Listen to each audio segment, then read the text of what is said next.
ಮಾಡಬೇಕು. ಬರ್ರಿ ಅಚ್ಚುರಿತ ಎಲ್ಲರೂ ಓಂ ಶ್ರೀ ಗುರು ಬಸವಲಿಂಗಾಯ ನಮಃ.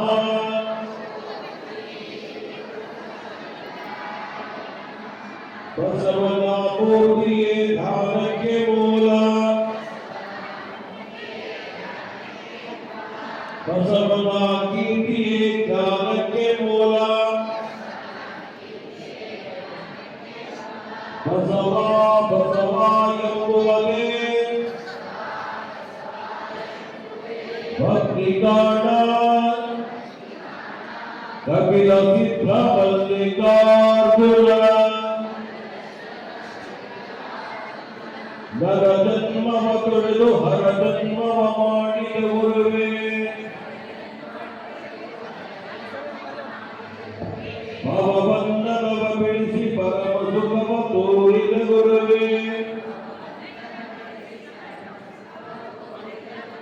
ಭವಿ ಎಂಬುದು ತೊಳೆದು ಭಕ್ತನೆಂದೆನಿಸಿದ ಗುರುವೇ, ಚನ್ನಮಲ್ಲಿಕಾರ್ಜುನ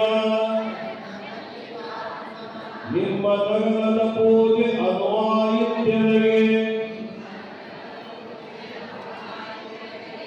ಬಸವಣ್ಣನೇ ತಾಯಿ, ಬಸವಣ್ಣನೇ ತಂದೆ, ಬಸವಣ್ಣನೇ ಪರಮ ಬಂಧುಗಳಿಗೆ ವಸುದೀಶ ಕಪಿಲ ಸಿದ್ಧ ಮಲ್ಲಿಕಾರ್ಜುನ.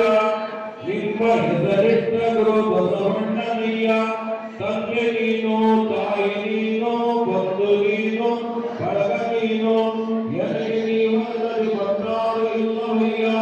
ಕೂಡಲ ಸಂಗಮ ದೇವ, ಹಾಲನಂದು ನೀರನಂದು ನಿಮ್ಮ ಧರ್ಮ, ಶರಣಸತಿಲಿಂಗಪತಿ ಹರ ಹರ ಮಹಾದೇವ.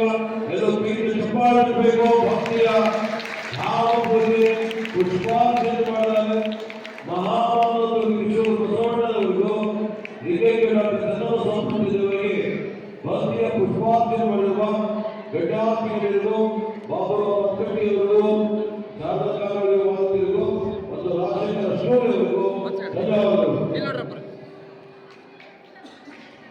ವಿಶ್ವಗುರು ಬಸವಣ್ಣನವರಿಗೆ ವೀರ ವಿರಾಗಿ ಮಹಾದೇವರಿಗೆ ಎಲ್ಲ ಶರಣ ಬಂಧುಗಳೇ,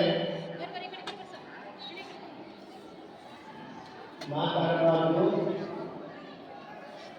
ಸ್ವಲ್ಪ ಶಾಂತತೆಯನ್ನ ಕಾಪಾಡಬೇಕು. ಇಲ್ಲೆಲ್ಲ ನಾವು ನೋಡಿದ್ರೆ ಇವೆಲ್ಲ ಹೆಣ್ಣುಗಳ ಸಂಖ್ಯೆ ಹೆಚ್ಚಿ ಕಾಣುತ್ತೆ. ಮುಂದಿನ ಮಕ್ಕಳು ಮೊಮ್ಮಕ್ಕಳಿಗೆ ಯಾರು ಹೆಚ್ಚಿಗೆ ಕರ್ಕೊಂಡು ಬಂದಿಲ್ಲ, ಅವರಿಗೆ ಮನೆಗೆ ಬಿಟ್ಬಿಟ್ಟು ಬಂದಿಲ್ಲ. ಮುಂದಿನ ವರ್ಷ ಮಹಾಶಿವರಾತ್ರಿಗೆ ಮನೆಗೆ ಇದ್ದವರೆಲ್ಲ ಮಕ್ಕಳು ಮೊಮ್ಮಕ್ಕಳು ಅವರಿಗೆ ಸಂಸ್ಕಾರ ಆಗೋದು ಮಹತ್ವ ಇರ್ತದೆ. ಅವರು ಲಿಂಗ ಪೂಜೆ ಮಾಡೋದು ಭಾಳ ಮಹತ್ವ ಇರ್ತದೆ. ಅದಕ್ಕೆ ಮುಂದಿನ ಸಲ ಬರಾಗ ನಿಮ್ಮ ಮಕ್ಕಳು ನಿಮ್ಮ ಮೊಮ್ಮಕ್ಕಳು ಸಂಗಟ ನೀವು ಬರಬೇಕು ಅಂತ ನಿಮ್ಮನ್ನು ಹೇಳ್ತಾ ಇದ್ದೀನಿ. ಯಾಕಂದ್ರೆ ಮತ್ತೆ ಹಿಂಗೆ ನೀವು ನಿರ್ಮಾಣ ಮಾಡ್ಕೊಂಡು ಹೋಗ್ತೀರಿ, ಮುಂದಿನ ಮಕ್ಕಳು ಹಂಗೆ ಉಳಿತಾರೆ, ಅವ್ರು ಮುಂದುವರೆಯಲ್ಲ. ನೀವು ಅವರಿಗೆ ಇನ್ವಾಲ್ವ್ ಮಾಡೋದು ಅವರು ಇದರಾಗ ಸೇರ್ಪಡೆ ಆಗ್ತಾರೆ. ಅದಕ್ಕೆ ನಾವು ಮುಂದೆ ಗುರುಗಳಿಗೆ ಬರ್ತಾ ಇದ್ದೀವಿ. ಮಕ್ಕಳಿಗಾಗಿ ಸಾಮೂಹಿಕ ಪೂಜೆ ಇಟ್ಕೊಳ್ಳಿ, ಮಕ್ಕಳಿಗಾಗಿ ಸಾಮೂಹಿಕ ದೇವಿ ಪೂಜೆ. ಶಿವರಾತ್ರಿ ದಿನ ಅಲ್ಲ, ಶಿವರಾತ್ರಿ ದಿನ ಅಂತೂ ಮಕ್ಕಳು ದೊಡ್ಡವರು ಸಣ್ಣವರು ಎಲ್ಲರೂ ಮಾಡಬೇಕು. ಅವಾಗ ಕಾರ್ಯಕ್ರಮ ಇದ್ದಾಗ ಬೆಳಗ್ಗೆ ಸಾಮೂಹಿಕ ದೇವಿ ಪೂಜೆ ಮಕ್ಕಳಿಗೆ ಮಾಡಿದ್ರೆ, ಮಕ್ಕಳು ಕಲಿತ್ರೆ ಮುಂದಿನ ಪೀಳಿಗೆ ಸುಧಾರಣೆ ಆಗ್ತದೆ. ಅದಕ್ಕೆ ಈ ಸಾಮೂಹಿಕ ಲಿಂಗ ಪೂಜೆ ಒಂದು ಶಕ್ತಿ ಅದ, ಒಂದು ತಾಕತ್ತದ. ಇಷ್ಟು ಜನ ನೀವೆಲ್ಲರೂ ಬಂದಿರಿ, ಇಷ್ಟು ಜನ ನೀವು ಬಂದಿರಿ. ಇದರ ಒಂದು 10% ನೀವು ಭಕ್ತಿಯಿಂದ ಲಿಂಗ ಪೂಜೆ ಮಾಡಿದ್ರೆ ಆ ಆ ಫಲ ಆ 10 ಮಂದಿಗೆ ಅಷ್ಟೇ ಸಿಗಲ್ಲ, ಇಲ್ಲಿ ಇದ್ದವರಿಗೆ ಎಲ್ಲರಿಗೂ ಸಿಗ್ತದೆ. ಇಲ್ಲಿ ಉದಿನ ಕಡ್ಡಿ ಹಚ್ಚಿಟ್ಟಾರೆ, ಉದಿನ ಕಡ್ಡಿ ಗುರುಗಳಿಗೆ ಹಚ್ಚಿಟ್ರು ಇದರ ಸುಗಂಧ ಗುರುಗಳು ಒಬ್ಬರಿಗೆ ಬರಂಗಿಲ್ಲ, ಆ ಸುಗಂಧ ನಿಮ್ಮೆಲ್ಲರಿಗೂ ಬರ್ತದೆ, ನಿಮ್ಮೆಲ್ಲರಿಗೂ ಬರ್ತದೆ. ಹಂಗೆ ಸಾಮೂಹಿಕ ಪೂಜೆಯಲ್ಲಿ ಒಂದು ಶಕ್ತಿ ಅದ, ಒಂದು ತಾಕತ್ತದ, ಒಂದು ಪುಣ್ಯದ ಫಲ ಅದ. ಅದಕ್ಕೆ ನಾವು ಪ್ರತಿನಿತ್ಯ ಮನೆಯಲ್ಲಿ ಪೂಜೆ ಮಾಡಿದ್ರೆ ಶಿವರಾತ್ರಿಗೊಮ್ಮೆ ಸಾಮೂಹಿಕವಾಗಿ ಗುರುಗಳ ಸಂವಿಧಾನದಲ್ಲಿ ಲಿಂಗ ಪೂಜೆ ಮಾಡೋದು ಬಹಳ ಅವಶ್ಯಕತೆ ಅದ. ಬಹಳ ಜನ ತಿಳ್ಳಾದಕ್ಕೆ ಪಾಪನಾಶಕ್ಕೋ ಶ್ರೀಶೈಲಕ್ಕೋ ಮತ್ತೆ ಎಲ್ಲೆಲ್ಲೋ ಹೋಗ್ತಿರ್ತಾರೆ. ಆದರೆ ಎಲ್ಲಕ್ಕಿಂತ ಮಹತ್ವದ ಗುರುಗಳ ಸಂವಿಧಾನದಲ್ಲಿ ಪೂಜೆ ಮಾಡೋದು ಎಲ್ಲ ತೀರ್ಥ ಕ್ಷೇತ್ರಗಳೆಲ್ಲ ಗುರುವಿನ ಪಾದದಲ್ಲೇ ಇರ್ತಾವಂತ ಶರಣರು, ಮಹಾತ್ಮರು, ಸಂತರು ಎಲ್ಲರೂ ಹೇಳ್ಯಾರ. ಅದಕ್ಕೆ ನಾವು ನೀವೆಲ್ಲರೂ ಏನು ಮಾಡಬೇಕು, ಸ್ವಲ್ಪ ಸಾಮೂಹಿಕ ಪೂಜೆಯನ್ನ ನಾವು ಇದಕ್ಕೆ ಒತ್ತು ಕೊಡಬೇಕು. ಅವಾಗ ಸಾಮೂಹಿಕ ಪೂಜೆ ಇಡಬೇಕು. ಇಟ್ಟು ಅಲ್ಲಿ ಜನರಿಗೆಲ್ಲ ಕೂಡಿಸ್ಕೊಂಡು ಸಾಮೂಹಿಕ ಪೂಜೆ ಮಾಡಬೇಕು. ಇದರಲ್ಲಿ ಒಂದು ಶಕ್ತಿ ಇದೆ.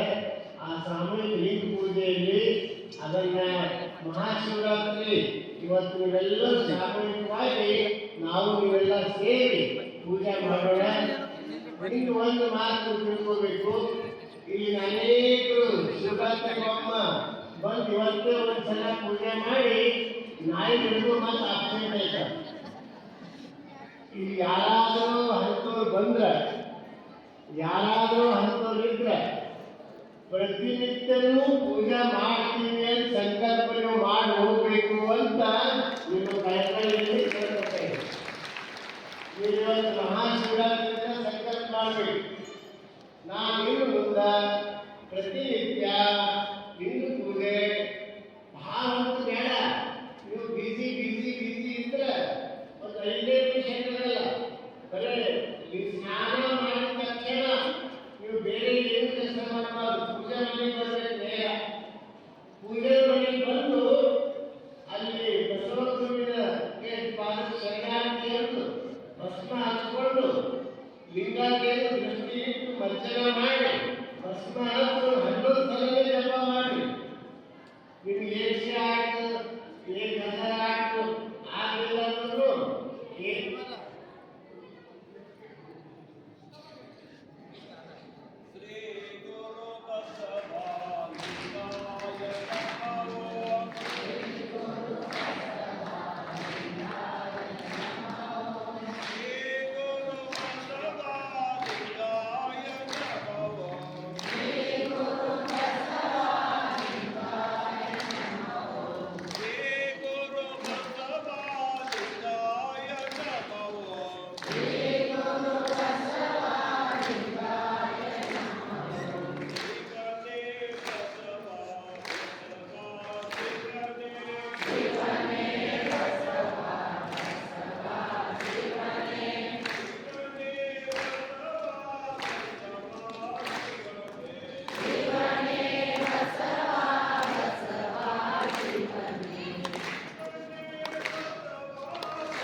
ಪ್ರತಿನಿತ್ಯ ನೀವು ಭಾಳ ಜಪ ಮಾಡೋದು ಬೇಡ, 11 ಸಲ ಜಪ ಮಾಡೋದು ಸಾಕು. ಅದಕ್ಕೆ ಲಿಂಗವಂತರು ನಿತ್ಯ ಮನೆ ಹೆಂಗೆ ಸ್ವಚ್ಛ ಮಾಡ್ತೀವಿಯೋ, ನಿತ್ಯ ಸ್ನಾನ ಮಾಡಿ ನಮ್ಮ ಮೈ ಹೆಂಗೆ ಸ್ವಚ್ಛ ಮಾಡ್ಕೊತೀವಿಯೋ, ಅದು ನಿತ್ಯ ಲಿಂಗ ಪೂಜೆ ಮಾಡಿ ನಮ್ಮ ಮನಸ್ಸು ಸ್ವಚ್ಛ ಮಾಡ್ಕೋಬೇಕು ಅಂತ ನಿಮಗೆಲ್ಲ ನಾನು ಒಂದು ಮಾತನ್ನ ಈ ಸಂದರ್ಭದಲ್ಲಿ ತಿಳಿಸಿ, ಈಗ ನಾವು ನೀವೆಲ್ಲ ಸೇರಿಕೊಂಡು ಈ ಹೆಚ್ಚು ಲಿಂಗ ಲಿಂಗ ಈ ಲಿಂಗ ಪೂಜೆ ಈ ಲಿಂಗ ಪೂಜೆಯಿಂದ ನಮ್ಮ ಮನಸ್ಸು ಶಾಂತತೆ ಬರ್ತದೆ. ಲಿಂಗ ಪೂಜೆಯಿಂದ ನಮ್ಮ ಮನಸ್ಸು ಸಂತೃಪ್ತಿ ಸಮಾಧಾನ ಬರ್ತದೆ. ಲಿಂಗ ಪೂಜೆ ಎಂಥ ಬೆಟ್ಟದಂತ ಕಷ್ಟ ಬಂದರೂ ಅದನ್ನು ಶಾಂತಿಯಿಂದ ಎದುರಿಸುವಂತ ಶಕ್ತಿ ಬರ್ತದೆ. ಇಂಥ ಅನೇಕ ಪ್ರಯೋಜನೆ ಲಿಂಗ ಪೂಜೆ ಇದೆ. ನಿತ್ಯ ನಿತ್ಯ ಮನೆ ಕಸ ಹೊಡೆದ್ರೆ ಮನೆ ಹೆಂಗೆ ಸ್ವಚ್ಛ ಇರ್ತದಲ್ಲ, ಆಗ ನಾವು ನಿತ್ಯ ನಿತ್ಯ ಲಿಂಗ ಪೂಜೆ ಮಾಡಿ ನಮ್ಮ ಅಂತರಂಗ ನಮ್ಮ ಮನಸ್ಸು ಸ್ವಚ್ಛವಾಗಿ ಇಟ್ಕೋಬೇಕು. ಅದಕ್ಕೆ ನೀವು ಪ್ರತಿನಿತ್ಯ ಲಿಂಗ ಪೂಜೆ ಮಾಡಿ ಅದಕ್ಕೆ ನಾವು ಈ ಸಂದರ್ಭದಲ್ಲಿ ನಿಮಗೆಲ್ಲ ಒಂದು ಮಾತನ್ನ ಹೇಳಿ, ಈಗ ನಾವು ನೀವೆಲ್ಲ ಸೇರಿ, ಯಾಕಂದ್ರೆ ಈಗಿನ ಕಾಲದಾಗ ಕೆಳಗೆ ಕೂಡ್ಲಿಕ್ಕೆ ಭಾಳ ಕೂಡ್ಲಿಕ್ಕೆ ಆಗಲ್ಲ. ಎಲ್ಲರಿಗೆ ಹಾಕೋರು ಯಾವಾಗ ಕೂಡಿಸ್ತಾರೋ ಭಾಳ ಲೇಟ್ ಮಾಡ್ತಾರೇನೋ ಅಂತ ಅಂತಿರ್ತಾರೆ. ಅದಕ್ಕೆ ನಾವು ಲೇಟ್ ಮಾಡಂಗಿಲ್ಲ. ಈಗ ನೇರವಾಗಿ ನಾವು ಪೂಜಾ ಪ್ರಾರಂಭ ಮಾಡೋಣ.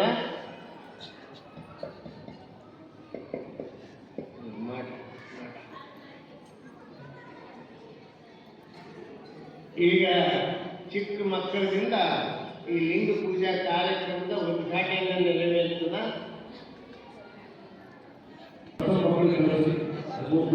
ಮಕ್ಕಳಿಗೆ